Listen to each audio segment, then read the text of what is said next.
헤드폰을 크게 올리셨구나. 하울링 소리가 살짝 났는데. 헤드폰에 소리가 아이고. 안 나서. 네, 마이크 3번이네요. 뭐라고요? 헤드폰에 소리가 안 나서. 네. MBC FM for you입니다. 예, 최고죠? 저 초등학교 때 음악실을 늘 생각하게 하죠. 초등학교 때 음악실 이런 게 있었어요? 우린 그냥 교실이었던 걸로. 갑자기 민망하네. 초등학교 때면은 60년 때인가? 60년대 아니고요. 네. 80년대죠. 네. 자, 뭐 이상하게 시작이 됐네요. 그러게요. 예. 갑자기, 마이크 초등학교 저 교실 갔다 그랬다가 갑자기 글로 타임머신을 타고 넘어갔어요. 근데 제가 요즘 그 디지털 카메라, 디지털 전 별로 안 좋아하지만 그거 하나는 좋을 것 같다는 게, 어렸을 때 사진 찍어놓으면 그게 화질 그대로, 그 실사 그대로 볼 수 있잖아요. 나중에 나이 들어도. 우리는 항상 과거를 빛바랜 사진이나 흑백 자료로서 이렇게 기억한다면, 그게 참 나이가 들면 다를 것 같다고 생각했는데, 얼마 전에 TV에 505국 재방송을 해주는데 엄마랑 그걸 보다가요. 그때 중간에 자료 화면이 짝짝 껴서 나와요. 그러니까 그 이덕화 씨 연기하시고 막 하다가 중간에 뭐 그러면 그때 자료가 나오면 너무 촌티나고 너무 이상한데, 너무 이상한 색깔의 옷에 그 거리에, 근데 그때가 제가 태어난 지 한 몇 년 됐었던 건 거지. 그러니까 너무 막 이상하더라고요. 내가 저런 데 있었었구나. 저걸 엄마 아빠는 살아내셨고. 뭐 그 순서가 이제 우리도 돌아오죠. 근데 그게 만약에 디지털 카메라로 찍어놨어도 그럴까라는 생각이 들더라고요. 근데 여기서 함정은 이제는 디지털 카메라가 그런 효과를 세월의 빛바랜 효과를 내는 그런 기능이 있다는 거죠. 그걸 또 그리워해서 그런 걸 내고 싶어서. 네, 맞아요. 그러니까 이렇게 높은 해상도만 지향하는 건 아니고 뭐 각종 필터를 입히고 그래서 아날로그를 흉내내는데 또 굉장히 많은 기술을 쏟고 있잖아요. 그렇죠. 그것도 참 웃긴 거예요. 그래서 따라잡았대요. 사진기 같은 경우엔 아날로그 카메라의 효과를 거의가 아니라 그냥 더 아날로그처럼 내기도 하고, 심지어 음악 같은 프로그램에서도 이렇게 박을 퀀타이즈라고 하거든요. 박을 그냥 짝짝짝 맞춰주는. 박자를. 그러면 칼처럼 맞는 거죠. 딱 이게 악기를 정렬을 소스를 해주는 건데, 거기 휴머나이즈라는 게 있어요.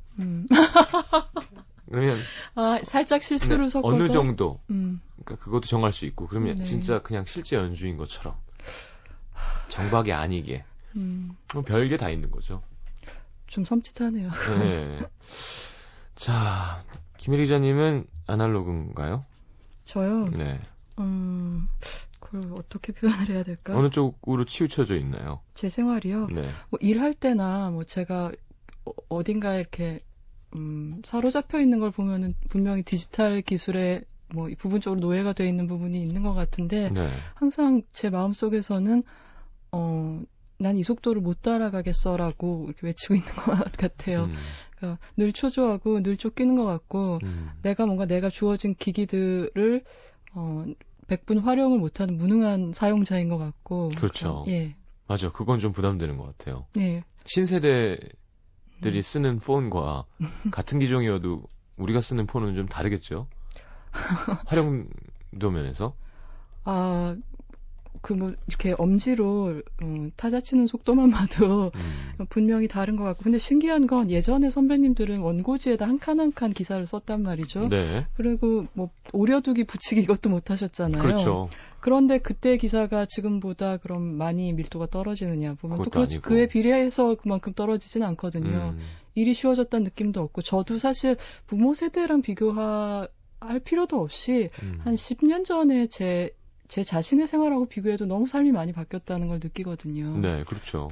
그래서 모르겠어요. 이것조차 사실은 가만히 앉아 생각해봐야 돼요. 지금 성시경 씨가 하신 질문 같은 것도. 근데 그것도 못하잖아요. 실시간으로 올라오는 뭔가를 계속 검색하느라고. 맞아요. 1박 2일 가서도 수근 형이 그런 걸 되게 환기를 잘 시키거든요. 수근 형은 별로 안 좋아해요. 전화 문자밖에 못하고. 문자도 잘 안 해요. 문자 보내면 전화 와요.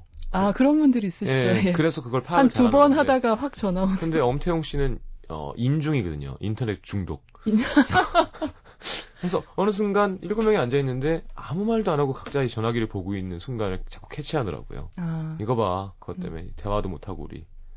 그래서 미국에서는 그런 문화가 있대요. 먼저 휴대폰을 들여다보는 사람이 밥값 내기.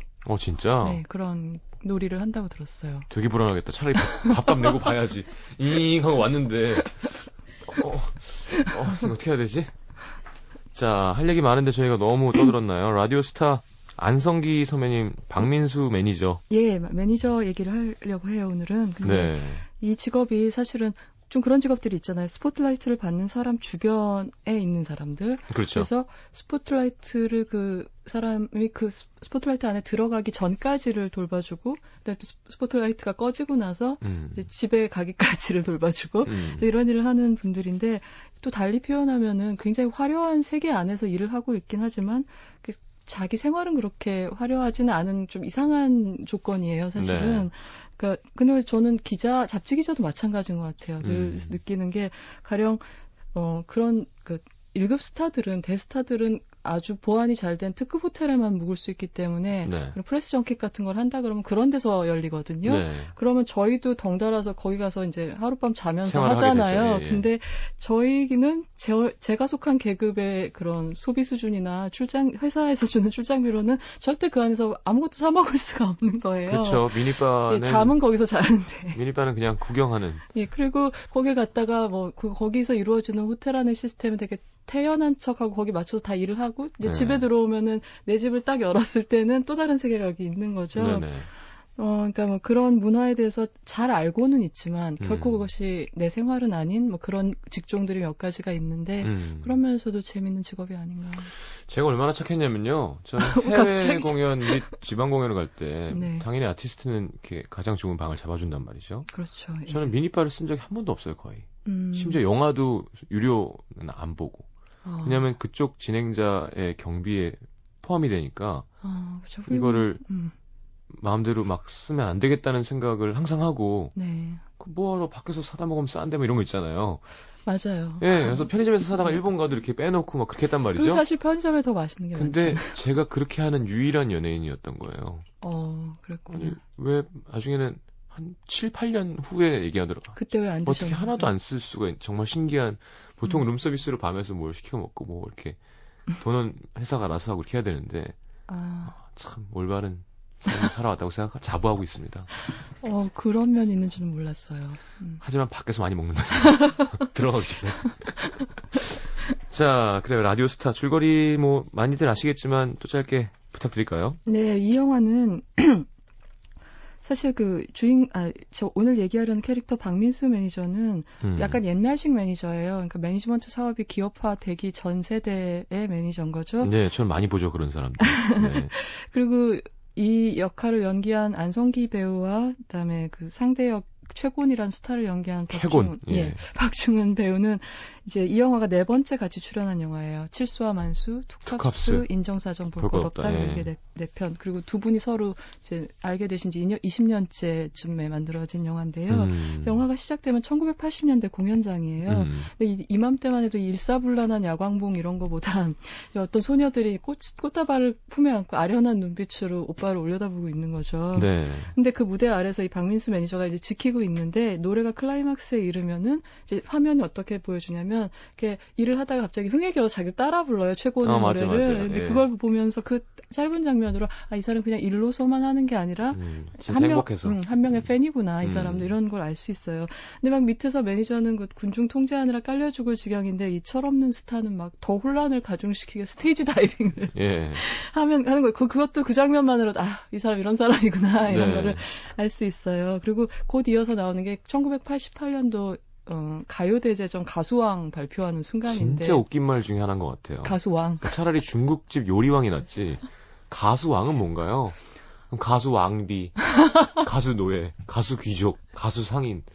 가수왕 누가 만들었을까요? 가수왕. 나 가수왕이야. 김장훈 씨 맨날 그러잖아. 나 기부왕이잖아. 기부왕, 기부천사. 근데 그 가수왕으로 아무튼 그래서 최곤이 호명이 되고 그 무대로 상을 받으러 나가는 그 최곤의 뒷모습이 딱 화면에 잡히면서 천국의 문이 마치 열린 것처럼 하얀 빛 있죠. 백열광이 쫙 나와요. 근데 그것이 이제 거기까지가 이 영화의 프롤로그인데 거기가 어쩌면은 최고의 대스타로서의 삶이 끝나는 가장 화려했던 약간 그 죽음의 순간 같은 거죠 말하자면. 그래서 그렇게 프롤로그가 끝나고 영화가 본론으로 넘어오면 2006년 미사리로 넘어오죠. 네. 노래 한 곡 듣고 돌아와서 네. 마저 얘기 듣겠습니다. 네. 자, 노래는 이 영화에 나왔던 아니요. 이 영화에 나온 노래들은 하도 유명하고 여러분들이 많이 들으셔서 네. 그 칠수와 만수라는 이 두 배우가 같이 나왔던 예전 영화 예, 여기 들어있던 제가 참 오래 기억에 남았어요. 그래서 김수철 씨 울지 않으리 골랐어요. 듣겠습니다.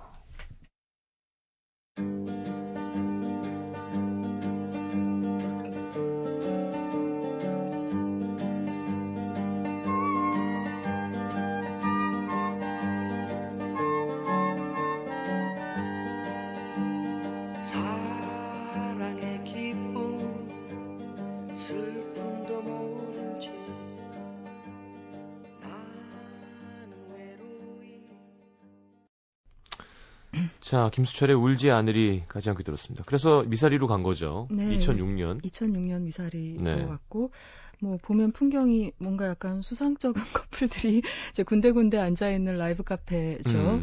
그리고 거기서 최고는 비와 당신이라는 그 가수왕을 하게 했던 인생 최고의 히트곡을 부르고 있어요. 네. 그러니까 그동안 서서히 인기가 사그라들고 그다음에 또 욱하는 성격 탓에 막 폭행 사건, 대마초 사건 이런 것들 몇 번의 사고를 치면서 몰락을 한 거죠. 네. 근데 이제 그 성격 얘기를 하면서 이제 우리가 좀 알아야 되는 히스토리가 캐릭터 설정인데 극중 네. 설정인데 원래는 이 최군이 언더에서 밴드를 하던 락커였는데, 이제 이 박민수 매니저가 조용필 만들어주겠다고 설득해서 솔로 가수로 데뷔를 시켰던 그렇죠. 거죠. 형이나 조용필 만들어준다 그랬잖아. 예, 맞아요. 기억나시는군요. 예. 근데 우리가 이 장면을 보면서 또 시사적인 게, 놀랍게도 그 10 몇 년 전이죠? 갑자기 계산이 88년하고 2014년, 아니다. 18년이죠.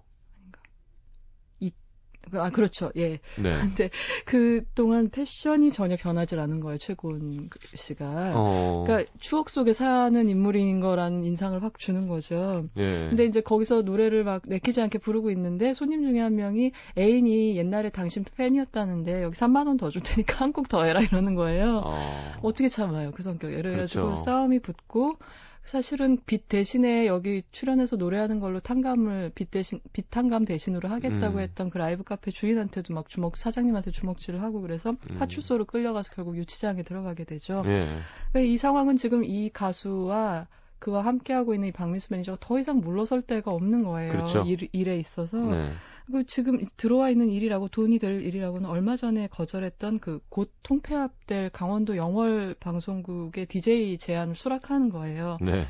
근데 이 영월 방송국 3개월 있으면 원주 방송국으로 통폐합될 거거든요. 네.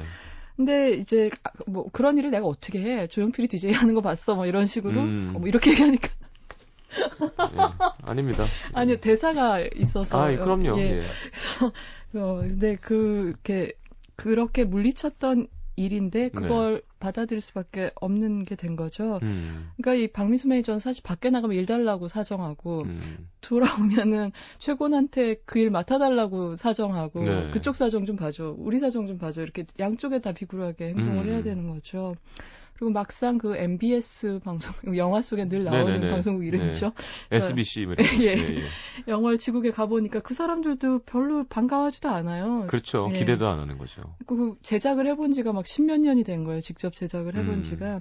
그래서 그 사람들도 푸대접을 하고, 그다음에 원주에서 징계 비슷하게 영월로 쫓겨온 그 젊은 프로듀서하고 이렇게 모여서 오후의 희망곡, 최고의 오후의 희망곡이라는 걸 진행을 하게 돼요.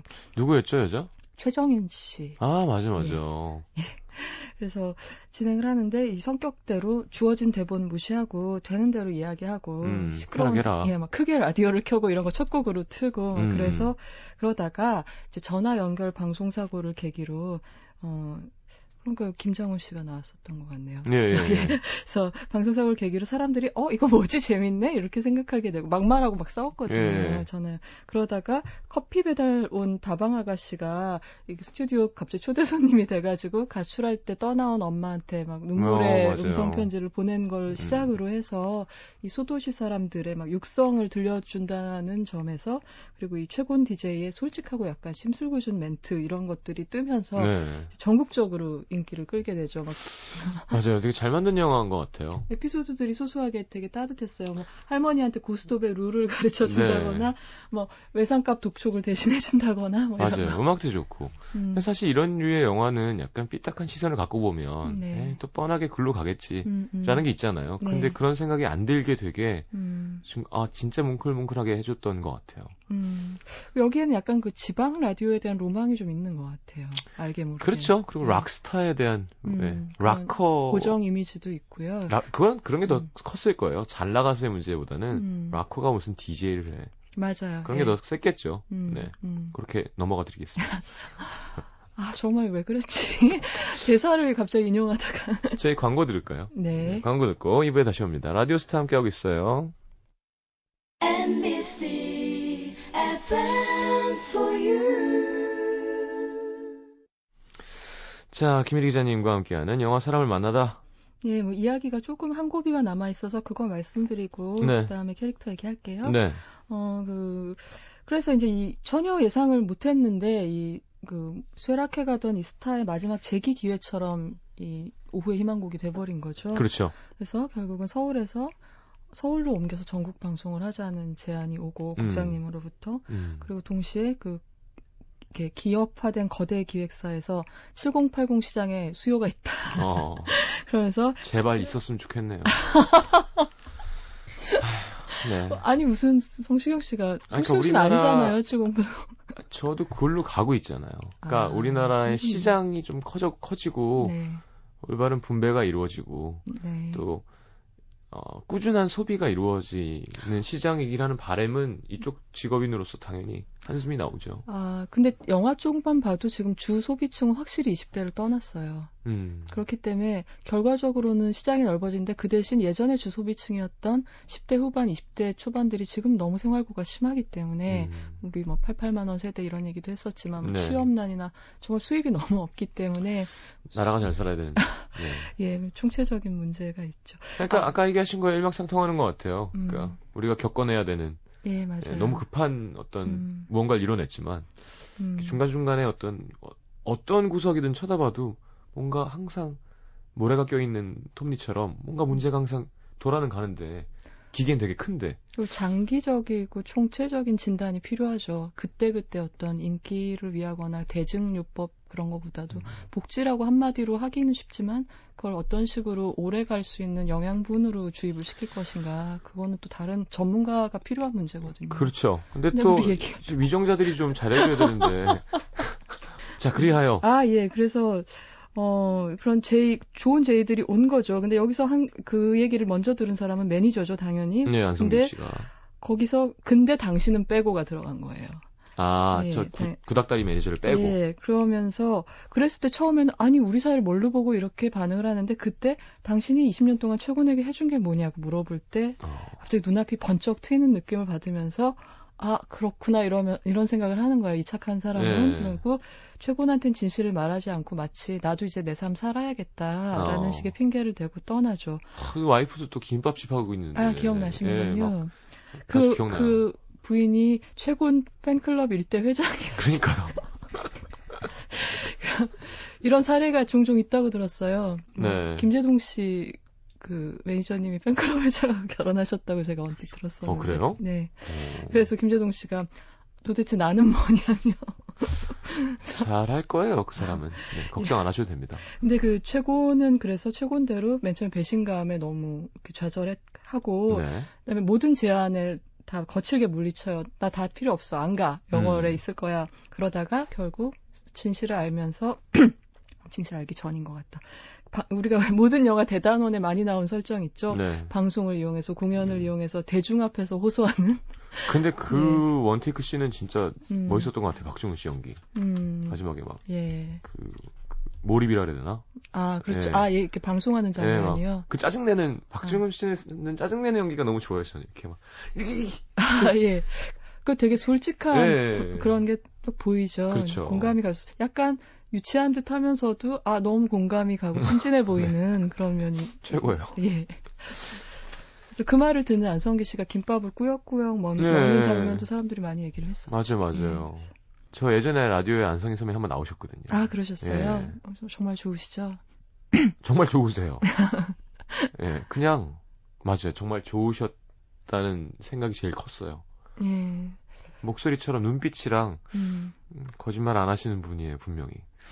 그래서 어떨 때는 이제 너무 심심해 인터뷰가 이렇게 생각될 때도 있는데 참 좋았어. 저는 인터뷰할 때 이렇게 커피 마시는 곳에서 했었는데 네. 제가 앞에 보이스 레코더를 놓고 있으니까 커피 잔을 이렇게 중간에 오지 않게 독이 받침에다 놓으면 쨍그랑 소리가 나잖아요. 네. 그러니까 나무 테이블에 살짝 놓으시더라고요. 그 잡음이 들어갈까봐.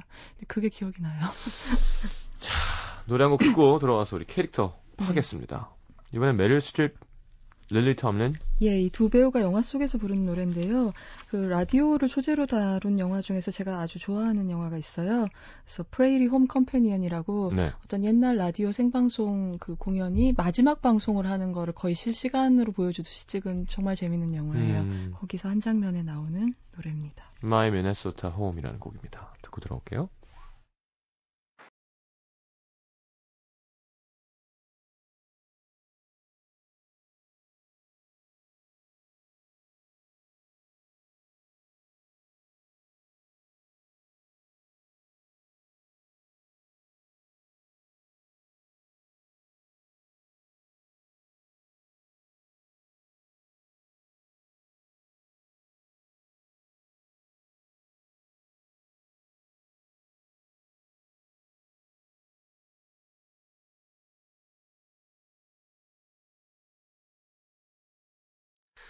자, 메릴 스트립과 릴리 톰린이 함께한 My Minnesota Home이라는 곡이었습니다. 네.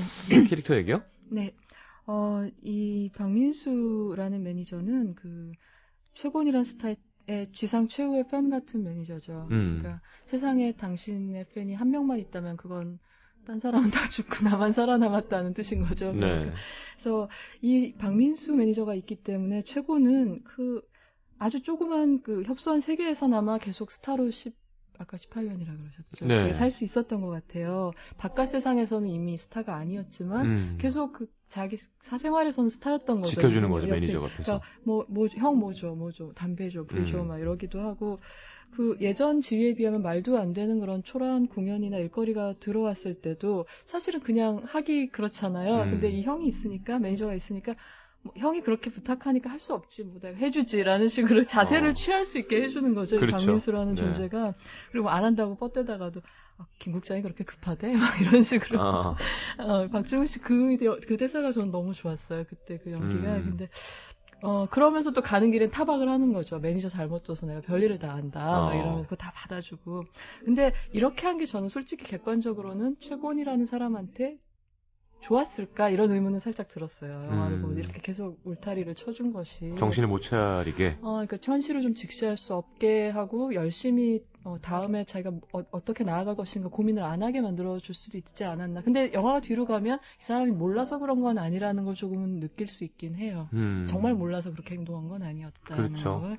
그리고 또 이 매니저는 일과 생활이 분리가 안 되는 매니저예요. 영화를 보시면. 여기까지가 내 일이다. 요거 월급 받은 거나 요 영역까지만 한다 이런 게 아니라 뭐 사소하게 막 그 뭐 나무젓가락 갈라서 자장면 배달하면 이거 비벼주는 거부터 시작해서 그렇죠. 예, 몸에 밴 거죠. 그리고 자기를 마치 라디오 프로그램 제작진인 것처럼 맨날 기획회의도 같이 하고 그리고 방송국 CCTV 카메라도 닫고 그리고 그 영월 방송국에서 화단에 회양목 이런 거 이렇게 가위질 네. 전지하고 막 이런 것까지 다 하고 있는 거예요. 네. 근데 사실 저예산 영화 현장과도 비슷한 풍경들이 많이 있어요. 배우들 매니저님들이 그러니까 뭐 스텝이 거의 되거든요. 그렇죠. 사실 기자도 마찬가지예요. 그런 현장가 막 기자재 나르고 그러거든요. 그러니까 뭐 그런 모습을 박민수 매니저한테서 볼 수 있고 또 다른 의미에서도 일하고 생활이 분리가 안 되는데 지금까지 이분도 몇십 년간 살아온 추억이 최곤과 함께한 일밖에 없는 거예요. 생활이란 게 따로 그러니까 사실 매니저 일이라는 게 출퇴근 시간도 뚜렷하게 정하지 없고 않고요. 네. 희노애락을 정말 같이 하고 그런 거고 아까 말씀드린 대로 결혼도 팬클럽 회장하고 했고 뭐 그런 거죠. 사실 그 팬클럽 회장 입장에서는 한때의 우상이 지금 왼수가 된 경우인데 그렇죠. 이 박민수 매니저에게서 더 저는 영화적으로 특이하다고 생각했던 건 이 매니저는 마치 그 막 다 헌신하고도 전혀 감사받지 못하는 이제 고전 멜로드라마 속의 비련의 여인 같은 캐릭터인 거예요. 어떻게 그러네요. 보면은. 그래서 그러니까 사실 멜로드라마에서 슬픔이라는 거는 어떤 인물이 겪은 고난을 관객은 아는데 상대방은 모르고 있을 때, 그러니까 박민수가 얼마나 고생하는지 아는데 최고는 모르고 있는데 관객은 아는 거죠. 예. 그랬을 때 이 정서가 발생하고 아니면 뒤늦게 알 때, 최고는 이제 박민수의 그 노고를 나중에 알 때, 그렇죠. 이럴 때 페이소스가 발생을 하는데 이 경우도 마치 그랬고, 그를 최고과 헤어지게 할 수 있는 단 하나의 장치라는 건 똑같아요. 그 멜로드라마 속 비련의 여인처럼. 더 잘생긴. 그렇죠. 당신이 이 사람의 앞길을 가로막고 있어. 그런 거죠. 뭐 시어머니 자리가 나와서. 네, 얼마면 되겠나. 그거랑 정말 섭섭지 비슷해. 않게 넣었네. 섭섭지 맞아요. 않게 넣었네. 그러니까 딱 그 구도거든요. 이 영화는. 우리 아들 앞길 막지 마라. 맞아요. 그거예요. 그래서 그랬기 때문에 좀 재밌고, 뭐 그건 최곤도 마찬가지긴 했죠. 너 때문에 지금 이 형이 잘 못 살고 있잖아. 이런 얘기를 주변 사람들이 해줬을 때 그때야 정신을 차리는 면이 있었던 거죠. 근데 사실 영화를 보면서 이렇게까지 심파적일 필요가 있었을까라는 생각은 했어요. 그러니까 돈을 빌리고 최곤 합의금을 위해서 돈을 빌리고 다니면서도 그 말을 최곤한테 안 해서 최곤은 이 매니저가 김밥집 차려주려고 아내한테 김밥집 차려주려고 자기 이름 팔아서 돈을 빌렸다고 오해를 하는 장면이 있거든요. 그래서 뭐 이렇게까지 할 필요가 있었을까라는 생각은 잠깐 하긴 했어요. 네. 근데 뭐 그러니까 그런 장치들이 계속 있잖아요. 네. 그렇게 가는 영화니까. 근데도 이렇게 막 썩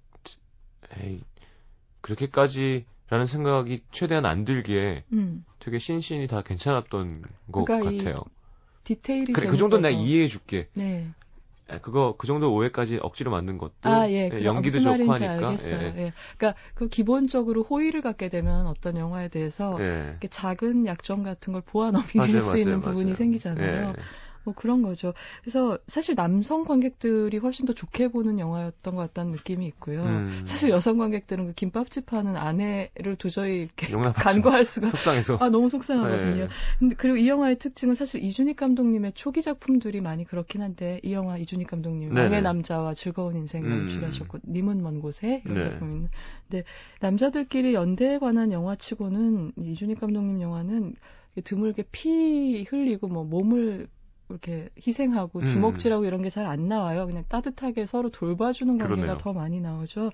그래서 어떻게 보면은 마지막에 보면은 이제 최곤이 서울로 진출하지 않겠다 그러고 아내가 이제 남편이랑 잠시 즐겁게 살다가 남편이 최곤을 그리워하는 걸 알고 가봐 이렇게 얘기하는 게 있잖아요. 스파이더맨인가요?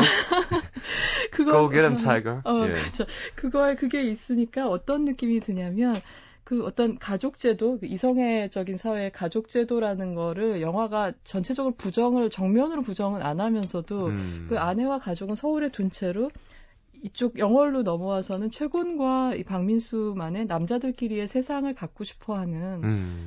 근데 이거 사실 비현실적이죠. 그래서 그렇죠. 좀 판타지적인 남자들 간의 연대의 소원 성취? 뭐 이런 측면이 굉장히 강하게 보이는 영화이기도 했어요. 라디오스타라는 영화는. 요즘 나오는 그 왜 남자들 많이 나오는 드라마, 그 유명한 배우 나오는 그 남자 간의 어떤 성공한 남자 간의 우정과 삶과 어떤 그런 거잖아요. 근데 여자 작가분이 쓰신 거잖아요. 그래서 정작 남자들이 볼 때는 조금 에이 저런 게 어딨어라는 마음이 드는데 여자 관객들은 되게 너무너무 좋다고 재밌어 한다는 평이 주위에 있더라고요. 그런 거는. 근데 마찬가지로 이 영화도 아마 그러면. 그렇죠. 남자가 이해하는 남자. 맞아요. 그런 것도 있고 어떻게 보면 여자들은 사실 그 남자들 간의 유대를 완성시키기 위해서 등장을 하는데 어떻게 보면 좀 걸리적거리는 거예요. 남자들 관계에서 여성 캐릭터가. 근데 극 중에서는 그렇게 여자들에 대해서 적대적으로 드라마를 만들지는 않아요. 그렇죠. 만들지는 않고 그 극중 여자들도 이거를 10분 이해를 해서 기꺼이 보내주고 박수 쳐준다라는 식으로 봉합이 되죠. 영화 안에서는. 근데 이제 보는 관객 입장에서는 과연? 약간 그런 마음이 있어요. 근데 그게 감독님 취향이었던 것 같아요. 요맘때는. 근데 뭐 다 이해가 돼야 되는 건 아니잖아요. 그렇죠? 아까도 뭐 어떤 약점이랑 뭐 그런 얘기를 하셨지만 그런 사람도 있겠거니 하고 보게 해주는 영화인 게 중요한 것 같아요. 가끔은 저희 어머니가 제일 많이 하시는 에이 저거 뻥이야. 어떻게 저래. 그러면서 드라마를 계속 보시거든요. 그래서 어머 쟤는 왜 저러니 도대체? 그래서 제가 뭐라 그러냐면 엄마한테 욕먹으려고. 웃으세요. 아, 정말 훌륭한 아들인데요. 네, 엄마한테 욕먹고 싶어서 저렇게 하는 거라고. 근데 사실 영화랑 다르게 TV 드라마는 저는 사실 저희 어머님을 봐도 그렇고 네. 오디오 코멘터리를 스스로 하는 재미로 보는 것 같아요. 그 영화는 보면서 말할 수 없잖아요. 그렇죠. 그러니까 TV가 영화가 못 주는 게 그런 물론 쌍방향 그건 아니죠. 그쪽에선 그렇죠. 모르니까. 네. 근데 요즘은 뭐 인터넷 게시판 같은 걸로 영향을 끼치기도 한다고 네. 하는데 보면서 중계하고 해설하고 이런 재미도 적지 않은 장르이죠. 예. 그렇군요. 그래서 마무리가 아마 뭐 굳이 마무리 얘기 안 해주시는 거죠? 예, 그냥 다르게 오늘 우리도 라디오 하니까 라디오 나오는 재밌는 영화 추천해드리고 싶어요. 그래서 아까 메릴 스트립 노래 들려드렸던 프레이리온 컴패니언 이게 로버트 알트만이라는 미국 영화의 대표적인 거장의 유작이에요. 네. 마지막 영화예요. 보셔서 꼭 보시면 좋을 것 같고요. 그리고 우디 알렌이 만든 라디오 데이스라는 영화도 있어요. 알렌 네. 영화 중에서 그렇게 유명하진 않지만 아주 재밌고요. 그 재밌는 게 생방송 해프닝을 다룬 영화들 굉장히 많아요. 코미디 쪽으로. 네. 그 중에 추천드리고 싶은 건 일본 영화 중에 웰컴 미스터 맥도날드라는 네네, 기억납니다. 예, 웃음의 대학이라는 연극으로 우리나라에서도 되게 인기 있던 미타니 고키 감독의 영화가 있어요. 그 영화랑 그리고 지금은 정말 잊혀져서 모르는데 한때 컬트였던 영화가 에어헤드라고 정말 안 팔리는 인디 락밴드 3인조 인디 락밴드가 자기 노래를 너무 소개 안 시켜주니까 화가 나서 또 지방 방송국에 쳐들어가서 일어나는 일을 그린 코미디 가 있거든요. 아담 샌들러, 뭐 브랜든 프레이저, 재밌겠다. 스티브 버셈이 나오는 네. 재밌어요. 실제로 지금 B1A4 사장하는 네. 그 무슨 매니저가 있습니다. 그 매니저가 라디오 PR 할 때 옛날에 너무 안 틀어주니까 너무 화가 나서 네. 낮술을 4병을 먹고 나닛? 예, 그 PD들 있는데 간 거예요. 예. 없는 거야. 누구 PD 어디 갔냐고. 예. 화장실 갔다고. 그랬더니 한 칸만 딱 차 있더래요. 용변을 보고 있는 거. 취해갖고 그걸 나서 왜 안 틀어주냐고. PD가 틀어줄게. 실제로 있었던 일입니다. 짠한데요. 예. 네. 그래서 그분의 좌우명. 내가 법을 지켰으면 이 자리에 내가 없다. 되게 특이한 분이에요. 뵙고 싶네요. 네, 아예 네. 만나지 마십시오. 자, 일단 다이도의 땡큐 듣고 돌아오겠습니다. 이 노래는 갑자기 왜? 그냥 요즘 요즘 음악 많이 안 들으신다고요? 예. 알겠습니다. 이 노래 좋아요. 다이도의 땡큐 듣고입니다.